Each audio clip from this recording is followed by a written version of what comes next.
Assalamualaikum warahmatullahi wabarakatuh. Perkenalkan, nama saya Ibu Masuda, asal instansi UPTD SDN Pangkong. Saya CGP Angkatan 10, Bangkalan.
Assalamualaikum warahmatullahi wabarakatuh.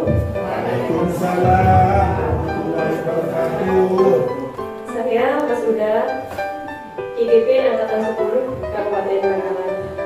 Saya di sini ingin melakukan aksi nyata desiminasi budaya positif di modul 1.4.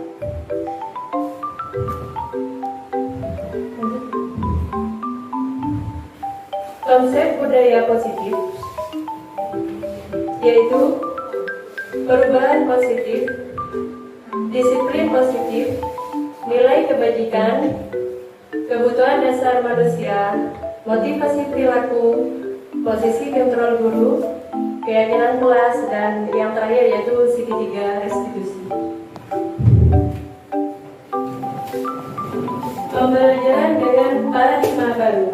Pembelajaran dengan paradigma baru merupakan pembelajaran yang dirancang prinsip pembelajaran berdasarkan prinsip pembelajaran berdiferensiasi, sehingga para peserta didik belajar sesuai kebutuhannya berdasarkan tahap perkembangan sesuai teori psikologi modern untuk mewujudkan profil pelajar Pancasila. Miskonsepsi tentang teori kontrol. Ilusi guru mengontrol murid. Misalkan ilusi bahwa semua perbuatan positif, efektif, dan bermanfaat. Ilusi bahwa kritik dan membuat rasa bersalah mampu menguatkan karakter.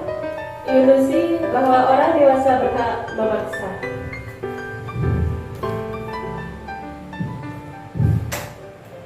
Mengubah paradigma stimulus respon ke pendekatan teori kontrol. Seperti yang ada pada tabel tersebut, stimulus respon tentang dunia. Yang pertama yaitu realitas kebutuhan kita sama, sedangkan teori kontrol tentang dunia, realitas atau kebutuhan kita berbeda.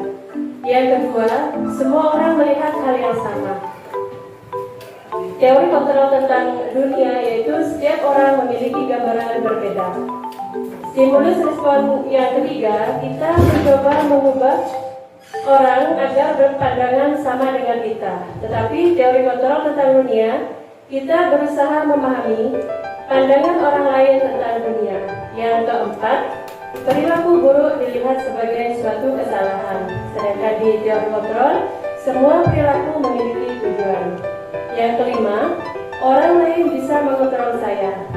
Di teori kontrol tentang dunia, hanya Anda yang bisa mengontrol diri Anda. Yang selanjutnya yaitu, saya bisa mengontrol orang lain, dan Anda tidak bisa mengontrol orang lain.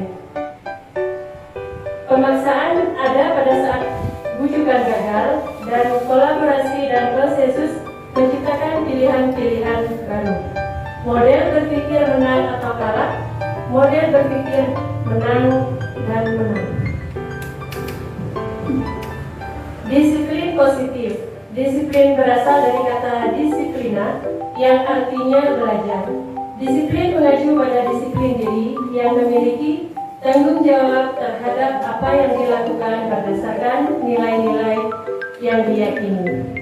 Disiplin positif merupakan salah satu cara penerapan disiplin yang bertujuan untuk menumbuhkan kesadaran serta memberdayakan peserta didik tanpa imbalan atau penghargaan, reward, ancaman atau hukuman. Sebagai pendidik, tujuan kita adalah menciptakan peserta didik yang memiliki disiplin diri, sehingga mereka berperilaku mengacu kepada nilai-nilai kebajikan universal dan memiliki motivasi intrinsik dalam perubahan perilaku ke arah yang lebih baik. Pendekatan disiplin positif tidaklah tentang anak atau peserta didik secara langsung, tetapi tentang diri dan cara kita sendiri, baik sebagai orang tua, guru, atau orang dewasa, yang memberikan dampak dan pengaruh positif kepada anak atau peserta didik. Pendekatan disiplin positif merupakan kemampuan individual pendidik untuk membina atau mendidik peserta didik secara individual ataupun secara kelompok. Pendekatan secara individual atau kelompok perlu mendapatkan dukungan kebijakan sekolah dan peran serta pemangku kepentingan sekolah. Nilai-nilai kebajikan universal. Nilai-nilai kebajikan adalah sifat-sifat positif manusia yang merupakan tujuan mulia yang ingin dicapai setiap individu. Nilai yang disepakati bersama yaitu lintas bahasa, suku bangsa, agama maupun latar belakang.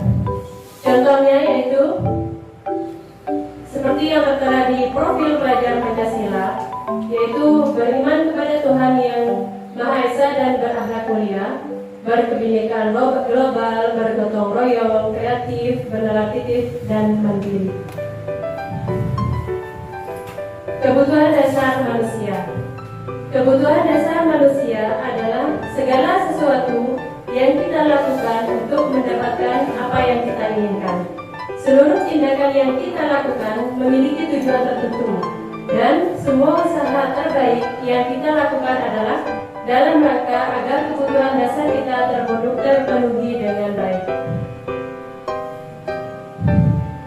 5 kebutuhan dasar manusia. Yang pertama yaitu bertahan hidup. Bertahan hidup dalam arti makanan, pakaian, tempat tinggal, keamanan, dan kesehatan. Yang kedua yaitu kasih sayang dan rasa diterima. Rasa diterima, diperdulikan, berbagi kerjasama, menjadi bagian dari kelompok. Yang ketiga yaitu penguasaan. Penguasaan termasuk dalam harga diri, keinginan untuk dianggap atau memimpin, berprestasi, diakui, dan didengar. Yang keempat yaitu kebebasan. Mandiri, memiliki pilihan, mencoba hal baru, mampu mengendalikan arah dirinya. Dan yang terakhir yaitu kesenangan, seperti bermain, humor, antusiasme, dan tertawa. Motivasi perilaku manusia. Motivasi perilaku manusia itu terdiri dari motivasi intrinsik untuk menghindari ketidaknyamanan atau hukuman. Yang kedua, untuk mendapatkan imbalan atau penghargaan dari orang lain. Dan motivasi intrinsik untuk menjadi orang yang mereka inginkan dan menghargai diri sendiri dengan nilai-nilai yang mereka percaya.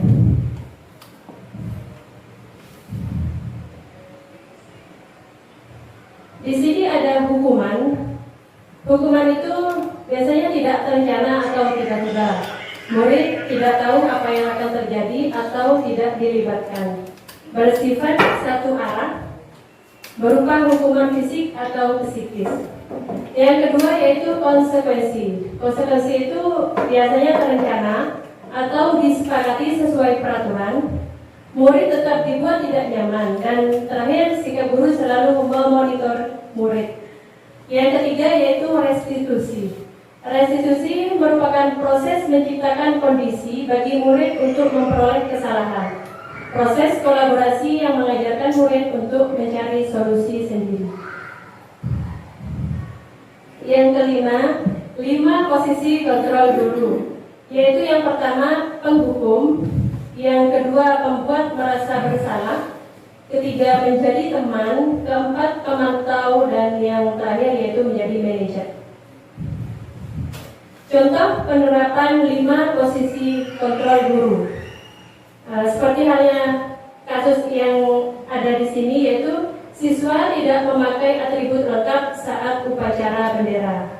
Hukuman pada upacara bendera selama 1 jam, itu merupakan termasuk penghukum. Dan yang kedua, berapa kali ibu atau bapak harus memberitahu kamu selalu saja mengecewakan ibu atau bapak, dan itu membuat merasa bersalah. Jadi guru itu membuat muridnya seperti merasa bersalah. Selanjutnya, ayo dong kita ikuti aturan sekolah. Tolong bantu ibu atau bapak ya sekali ini. Ya sudah, tidak apa-apa. Lain kali jangan sampai berbuat seperti ini lagi ya. Itu guru sebagai teman.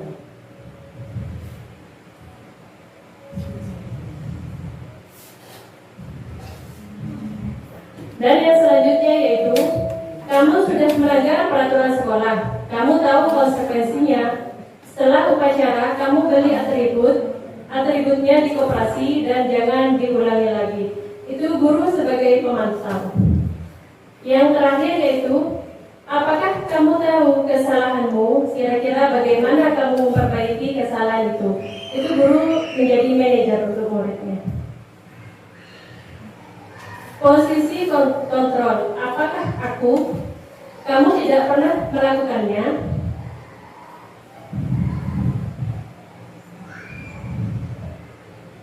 Yaitu sebagai penghukum. Saya kecewa sekali dengan kamu. Membuat merasa bersalah. Ayolah kamu lakukan demi bapak ibu ya. Selanjutnya yaitu sebagai teman. Apa rencanamu untuk menyelesaikan masalah ini? Sebagai manajer, kamu tidak pernah mendapatkan nilai jika tidak mengerjakan tugas.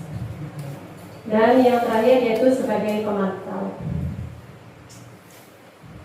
Selanjutnya yaitu tentang keyakinan kelas. Mengapa keyakinan kelas? Mengapa bukan peraturan kelas? Nah, sekarang pembentukan keyakinan kelas, yaitu bersifat abstrak, berupa pernyataan universal, dibuat dalam persyaratan positif, sedikit saja agar mudah diingat, sesuai dengan kondisi kelas dan sekolah sehingga mudah diterapkan. Yang terakhir yaitu semua warga sekolah atau warga kelas dilibatkan saat membuat keyakinan kelas tersebut.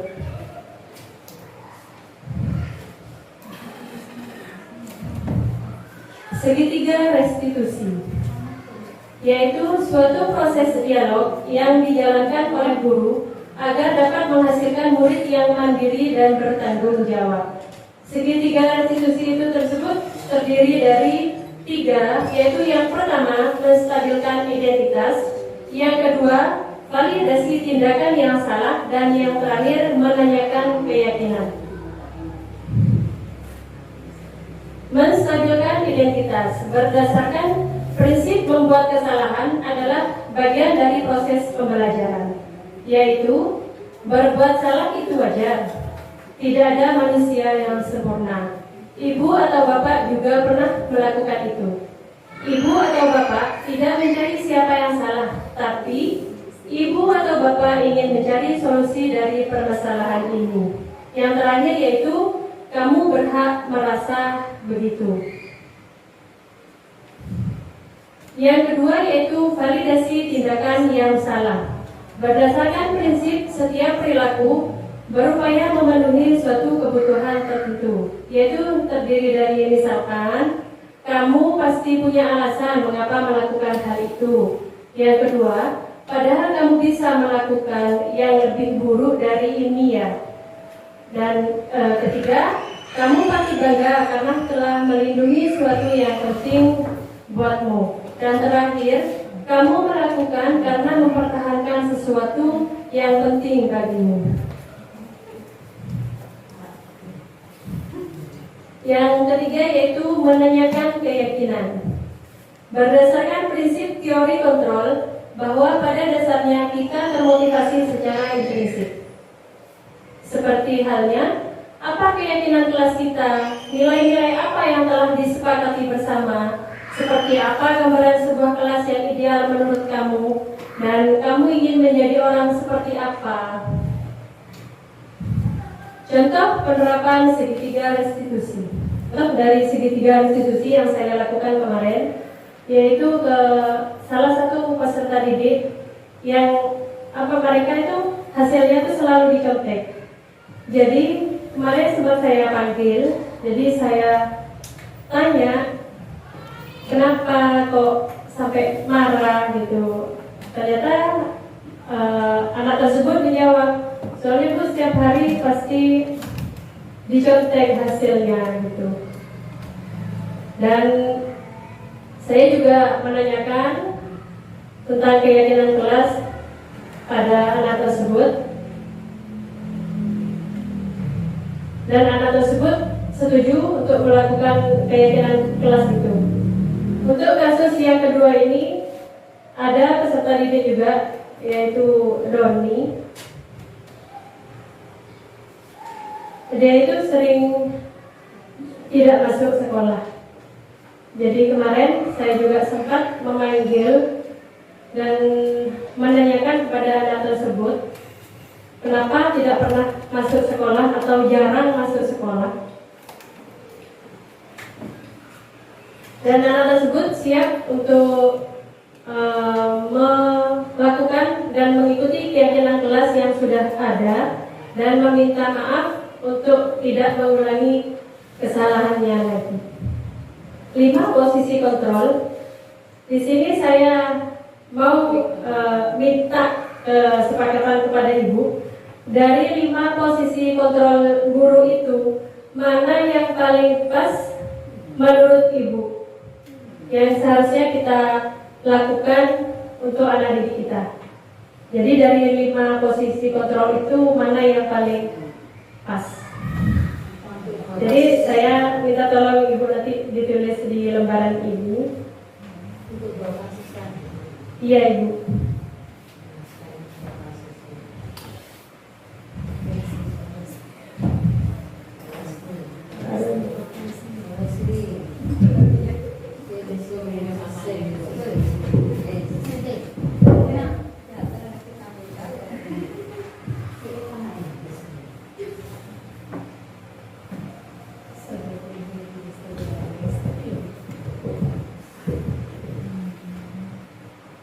Lima posisi kontrol guru itu yang kita ambil dari kasus yang 2 itu tadi. Jadi apakah kita itu nanti sebagai penghukum atau kita sebagai pemantau, pembuat merasa bersalah?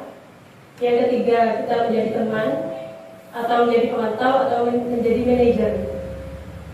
Jadi silakan Ibu pilih, menurut Ibu mana yang paling pas. Manajer apa? Manajer itu mengatur Ibu. Jadi peserta didik itu. Iya.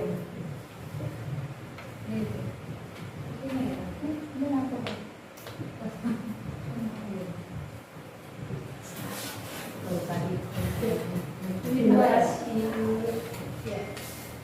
Ibu.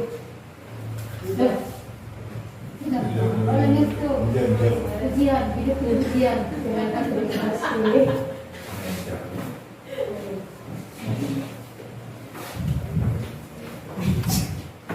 Terima kasih Bapak.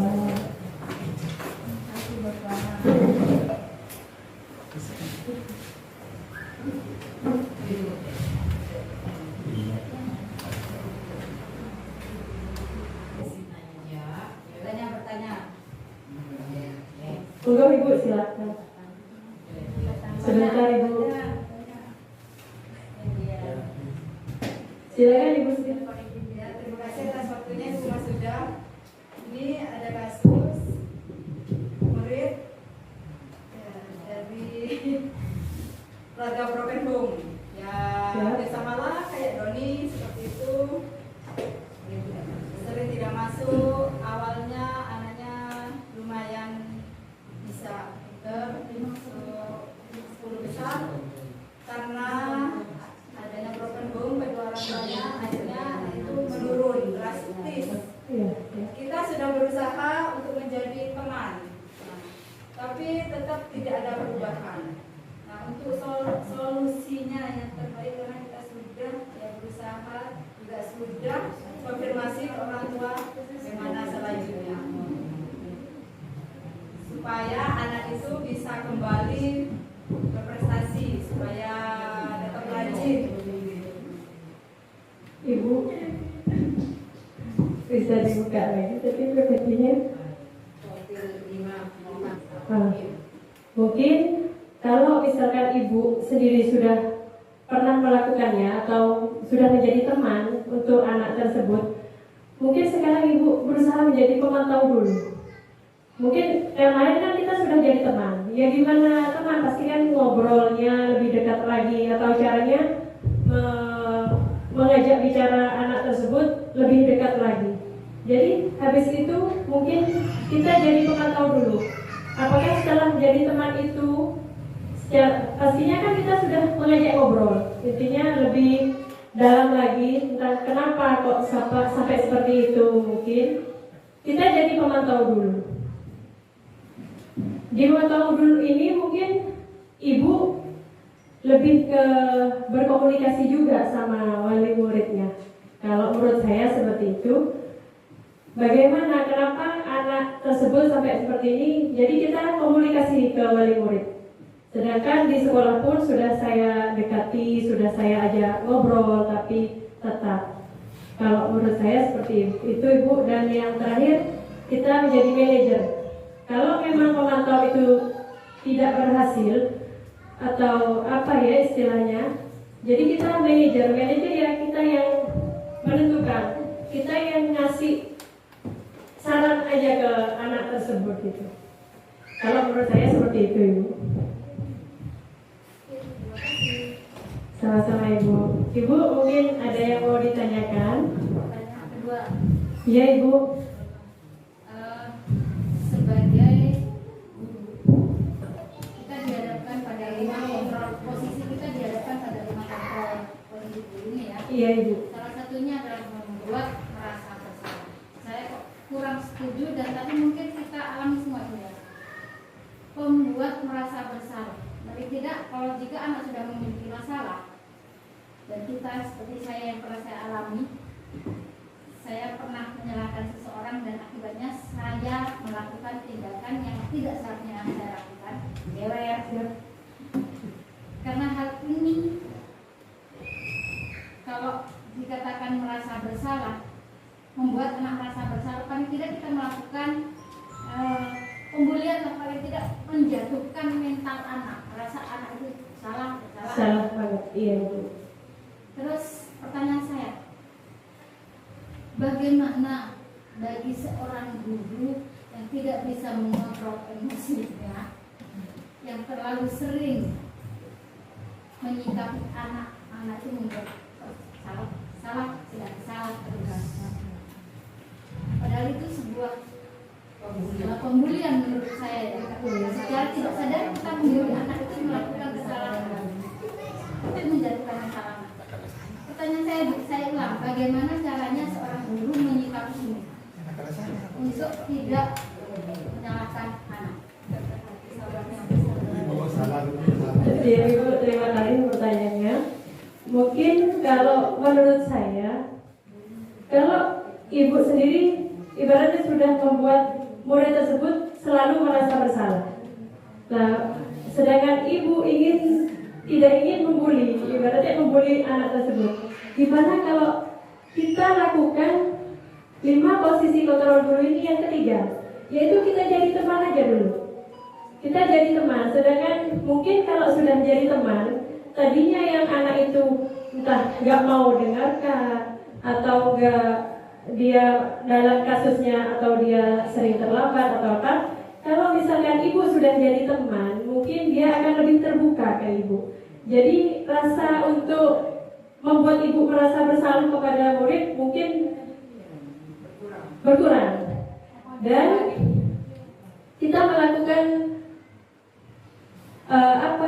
seperti halnya tadi yang ada di sini, Bu, kita melakukan segitiga restitusi kepada anak didik kita. Ibu bisa dibuka yang tadi segitiga restitusi.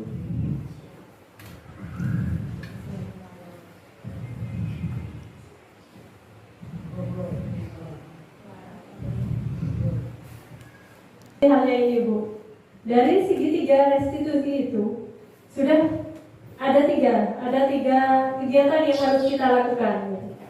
Seperti yang pertama yaitu menstabilkan identitas. Jadi kita memanggil anak itu, kita komunikasi dulu, kita tanyakan apa, kenapa masalahnya. Seperti itu yang pertama. Yang kedua, validasi tindakan yang salah. Setelah menstabilkan, kita baru validasi, Bu. Kita menanyakan ke anak itu, kenapa sampai melakukan hal seperti itu, atau apa alasannya anak itu berbuat seperti itu. Dan yang terakhir yaitu menanyakan keyakinan. Kan di setiap kelas itu sudah ada yang keyakinan, Ibu. Nah, anak itu melakukan atau melanggar suatu kesalahan itu di kelas, apakah sudah sesuai dengan keyakinan itu? Jadi itu kita tanamkan lagi ke anak tersebut. Gitu, Ibu. Dan yang terakhir yaitu penutup.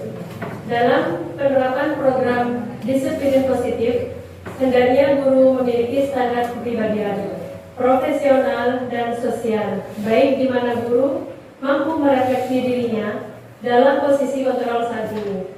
Bagaimana perjalanan dirinya sebagai among atau manajer yang menuntun murid-muridnya menjadi insan yang mandiri, merdeka, dan bertanggung jawab sesuai dengan standar pendidikan nasional.